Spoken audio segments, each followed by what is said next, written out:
আজ রাতে আমাদের এই জায়গায় প্রচুর পরিমাণ বৃষ্টি হয়েছে, শিলাবৃষ্টিও হয়েছে। তাই আমি সকালে ছাদে যাইতেছি দেখার জন্য কি হয়েছে, অবস্থা কি, দেখো কি হয়েছে।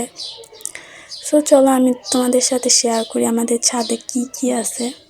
এই জায়গায় ছিল করলা গাছ, অনেকগুলো করলা হয়েছে, কিন্তু গাছটা পরিমাণে অনেক বেশি ছোট।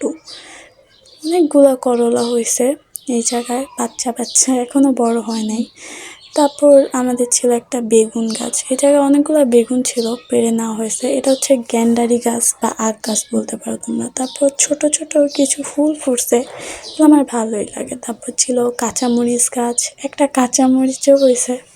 এই জায়গায় একটু ফুল ছিল। এটা ছিল কুমলি শাক। এটা কি গাছ আমি জানি না, আমার আম্মু বুনছে। এগুলা পাথর, চুনা পাথর গাছ ছিল হয়তো।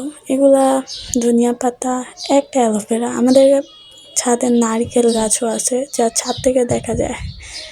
অনেকগুলো নারিকেলও হয়েছে, দেখো বৃষ্টির পানি ভরা। এগুলো হচ্ছে ধনিয়া পাতা গাছ, এটা সম্ভব। আর এটা হইতেছে মেহেদি গাছ। এই গাছটা ভালোই বড় হয়েছে, আম্মু এটা একটা বস্তায় লাগাইছিল। মেহেদি গাছে অনেক মেহেদি হয়েছে, এটা থেকে আমরা 3-4 বার মেহেদি পেরেও নিছি। তারপর এটা জবা ফুল গাছ, এটার মধ্যে 4-5টা কলি আসছে জবা ফুল গাছের। আমার অ্যাকচুয়ালি জবা ফুল অনেক বেশি পছন্দ, তাই এই গাছটা আমি লাগাইছি। তো এটা কমলি শাক গাছ, এটি আলু গাছ।